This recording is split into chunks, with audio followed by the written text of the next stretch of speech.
जय गुरुदेव। सबसे पहले युग परिवर्तक परम संत बाबा जय गुरुदेव जी महाराज इनके चरणों में अरबों खरबों प्रणाम। ईश्वर भगवान और उनकी दृश्य शक्तियों को भी कोटि कोटि प्रणाम। आदरणीय अन्ना जी और दादाजी इनको भी मेरा प्रेम पूर्वक जय गुरुदेव। साथ ही साथ यहाँ पर उपस्थित बुद्धगांव ग्रामस्थ माता पिता भाई बहनों को और दूर दराज से आए हुए सभी माता पिता भाई बहनों को बड़े प्रेम के साथ जय गुरुदेव। सत्संग का निमित्त पता चल चुका है कि आज का सत्संग क्यों रखा है। हर साल की तरह ये कोजागिरी पूर्णिमा हम सब प्रेमी यहाँ मनाते हैं और बुद्धगांव संगत का ये बहुत बड़ा परम सौभाग्य है कि बाबा जय गुरुदेव जी महाराज ने ये जो शरद पूर्णिमा मनाने का अवसर सभी संगतों को दिया था, तो उनमें से ये एक संगत भी बड़ी परम सौभाग्यशाली है कि उन्होंने इस मौके का पूरा लाभ उठाया है। तो बाबा जय गुरुदेव जी महाराज ने अपने शिष्यों को हर बात से दया से भरपूर रखा है।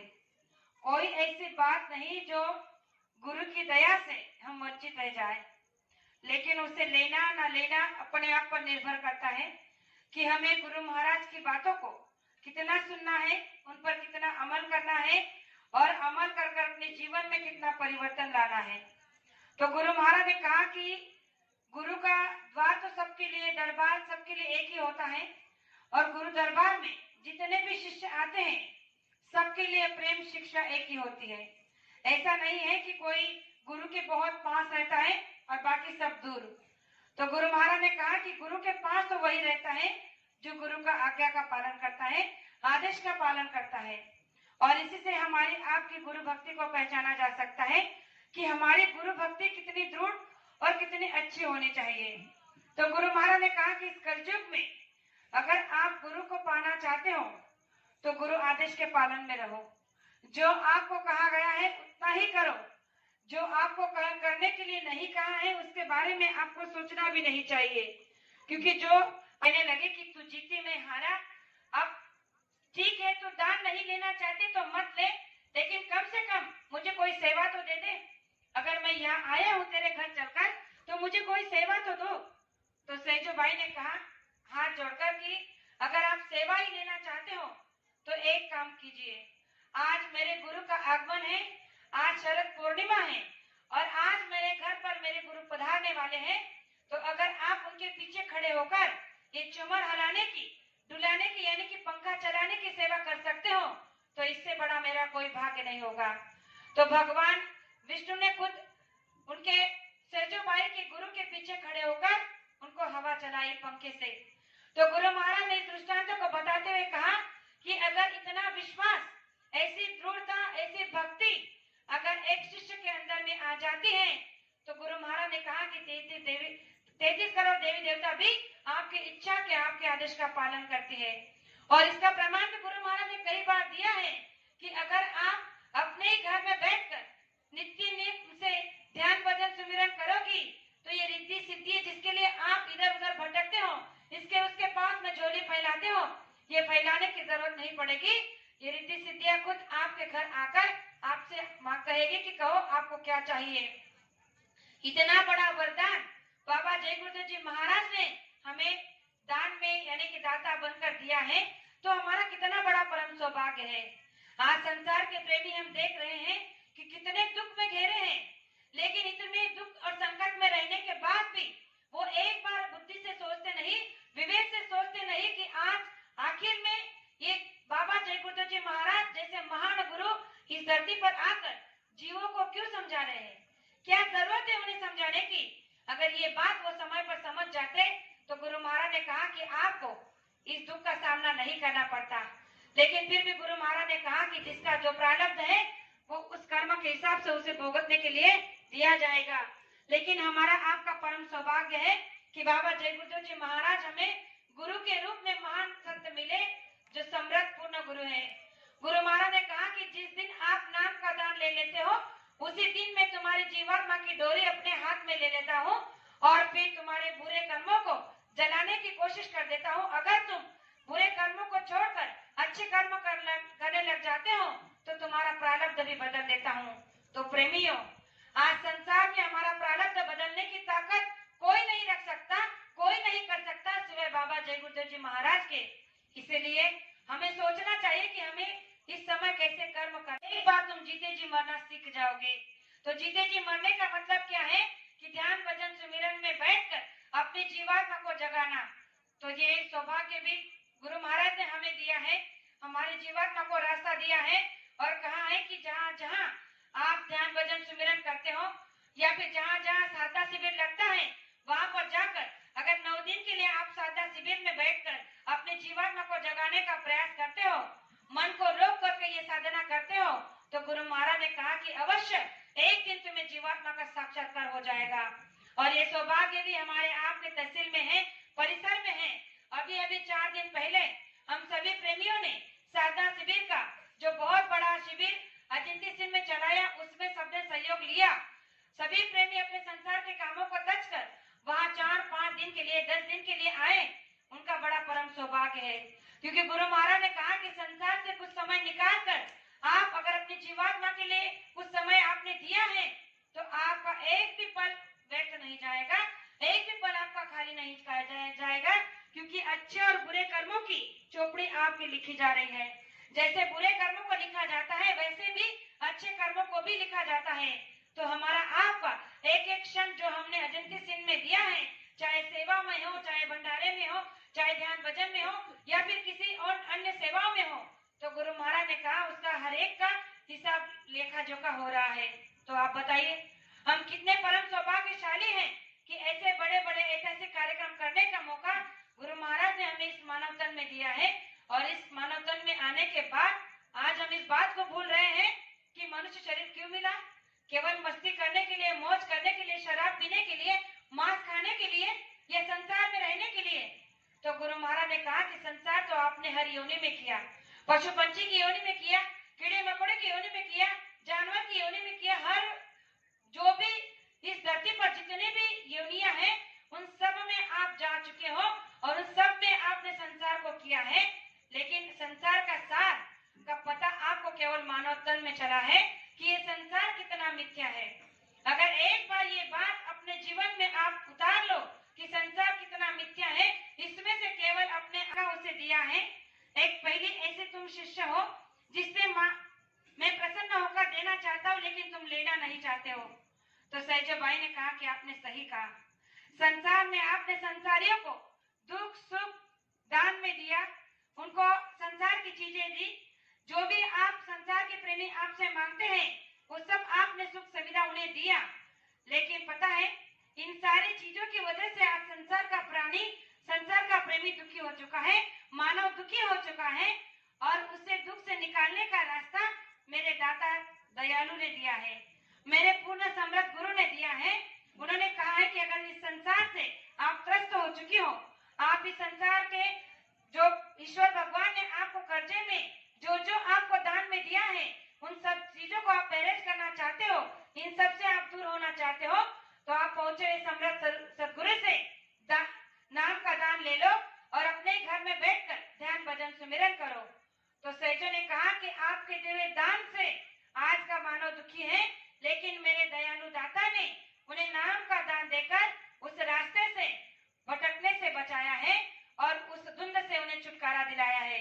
तो अब आप बताइए आपका दान बड़ा या मेरा दाता बड़ा? जब सहजों के पास आया हूँ, तुझे दर्शन दे रहा हूँ और तू बता रही है कि तुझे कोई खुशी नहीं हुई, तूने मुझे बुलाया नहीं, तो चलो ठीक है कोई बात नहीं, अब मैं आ ही गया हूँ तो क्या मुझे अपने घर के अंदर नहीं लोगी? तो सहजों ने कहा कि घर के अंदर तो लूंगी लेकिन मेरी एक समस्या है। कहने लगी कि मेरे घर के अंदर में केवल एक ही आसन है और वो मेरे संत सदगुरु का है, और इसलिए अगर आप मेरे घर के अंदर आकर जमीन पर यानी भूमि पर बैठ सकते हो, अपना आसन भूमि पर लगा सकते हो, तो मुझे कोई आपत्ति नहीं, क्योंकि मेरे घर में केवल एक ही आसन है और वो मेरे संत सदगुरु के लिए है। तो भगवान ने कहा कि कोई बात नहीं। जब सहजों के साथ भगवान ने घर के अंदर प्रवेश किया तो उन्होंने देखा कि उसकी कुटिया में सचमुच में एक ही आसन बना था और वो आसन उसके गुरु का था। तो भगवान ने नीचे जमीन पर बैठ गए। कहने लगा कि ठीक है, नीचे जमीन पर ही सही, लेकिन तुमने मुझे घर के अंदर बुलाकर अब मेरा आतिथ्य तो किया। तो सैजो ने कहा कि ये मेरा परम सौभाग्य है कि आप मेरे घर पर आए हो।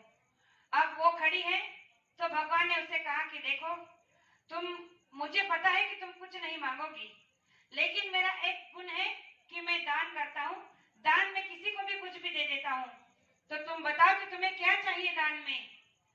तो सैजो ने कहा कि मेरी कोई कामना नहीं है, मुझे आपसे दान में कुछ नहीं चाहिए, क्योंकि मैंने आपसे दान में मांगने की कामना की नहीं, तो मैं आपसे क्या मांगू। फिर भी भगवान ने कहा कि अरे, मेरी ये खुशी होती है कि जब मैं किसी पर खुश हो जाता हूँ तो उसे दान में कुछ ना कुछ दे ही देता हूँ। तो क्या तुम कुछ नहीं मांगना चाहती हो। तो सैजो बाई ने कहा कि देखो, अगर एक बात मैं कहूँ तो तुम्हें बुरा भी लग सकता है, लेकिन कहे बगैर मैं रह नहीं सकती, क्योंकि तुम्हारे जिद के आगे मुझे कहना पड़ रहा है। आपने कहा कि आप दान में मुझे कुछ भी दे सकते हो अगर मैं कुछ मांगू। तो उसने कहा कि मेरा दाता ही इतना बड़ा दयालु है कि अगर मैं चाहती तो तुम्हें दान में मेरी झोली में कब के उठा कर डाल देता, लेकिन मुझे तुम्हें मांगने की या तुमसे दान लेने की कामना है ही नहीं, तो मैं तुमसे क्यों कामना रखूं कि मुझे कुछ चाहिए। सैजो बाई के इस उत्तर से भगवान भी बहुत खिन्न हो गए। तो उसने कहा कि अब आप बताओ कि आप दानी बड़े हो या मेरे दाता बड़े हो। तो भगवान ने कहा कि देखो, आज तक संसार में मैंने जिसने जो भी मांगा उसे दिया है। एक पहले ऐसे तुम शिष्य हो जिससे मैं प्रसन्न होकर देना चाहता हूँ, लेकिन तुम लेना नहीं चाहते हो। तो सैजो बाई ने कहा कि आपने सही कहा कि बाबा जय गुरुदेव जी महाराज हमें गुरु के रूप में महान संत मिले जो समृद्ध पूर्ण गुरु है।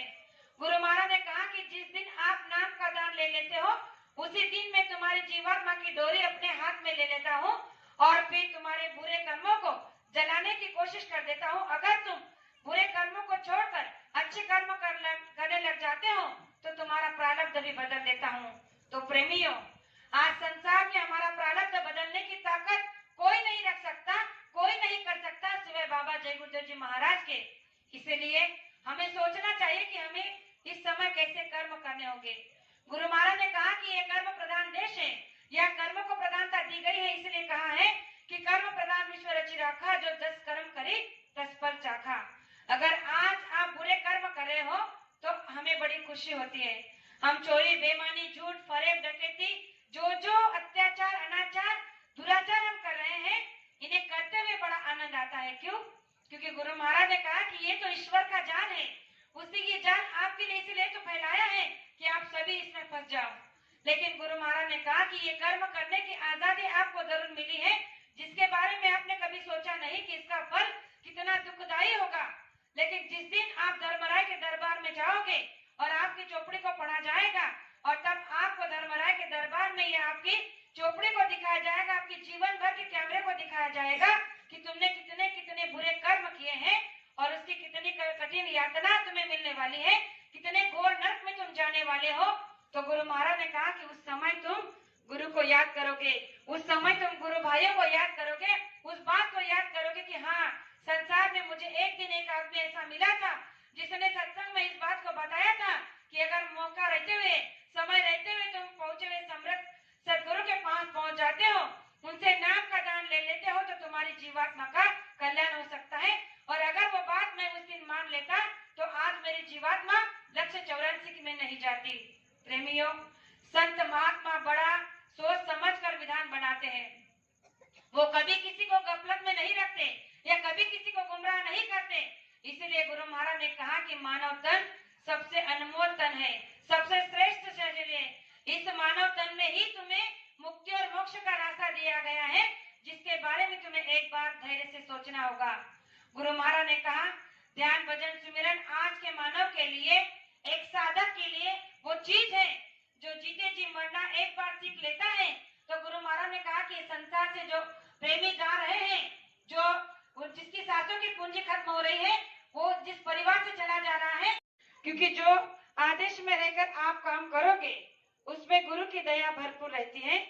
तो गुरु महाराज ने कहा कि आज के इस वर्तमान समय में, इस घोर कलयुग में गुरु आदेश का पालन ही सच्ची गुरु भक्ति कहलाती है। तो इस पर एक छोटा सा प्रमाण मैं देना चाहती हूँ कि हमारी गुरु भक्ति कितनी दृढ़ और सच्ची होनी चाहिए कि जिसको देखकर गुरु महाराज ने कहा कि अगर आपकी भक्ति भी इतनी सच्ची और शक्ति भरी होगी, दृढ़ता के साथ होगी, विश्वास के साथ होगी, तो खुद देवी देवताओं को भी आपके लिए आना पड़ेगा। तो इस पर एक छोटा सा प्रमाण मैं आपको बताना चाहती हूँ कहानी के तौर पर कि सहजोबाई नाम कर एक संत हमारी गुरु बहन थी जो बड़े ही परम भक्त थी। अपने गुरु के लिए हमेशा आदेश का पालन में रहती थी और बड़े ही समर्पित प्रेमी थी। दिन रात उसका केवल एक ही काम था, ध्यान भजन सुमिरन करना और जो संसार का समय मिला है उसमें संसार करना। लेकिन इन संसार में उसने अपना समय ज्यादा ना देते हुए अपना सारा जीवन उसने अपने गुरु के जीवन में अपने गुरु के लिए व्यतीत कर दिया। तो उसकी भक्ति बड़ी ही दृढ़ बन गई। तो एक दिन वो अपने गुरु का इंतजार करते हुए अपने घर के आंगन में खड़ी थी दरवाजे पर। तो उस भक्ति को देखकर, उसकी श्रद्धा को देखकर विष्णु भगवान भी पिघल गए, प्रसन्न हो गए। सोचने लगे कि आज जाकर सहजों की परीक्षा ले लेता हूँ, क्या सच में इसके अंदर अपने गुरु के प्रति सच्चा दृढ़ विश्वास है, क्या ये सच में अपने गुरु के लिए इतने ही परम भक्त है। तो भगवान ने उसके घर जाकर उसे दर्शन दिया। जब सहजो आंगन में खड़ी थी तो भगवान एकदम से प्रकट हुए, तो उसने उन्हें प्रणाम किया और वैसे ही खड़ी रही। तो भगवान ने कहा कि सहजो, क्या तुम मुझे देखकर खुश नहीं हुई, तुम्हें हर्ष नहीं हुआ?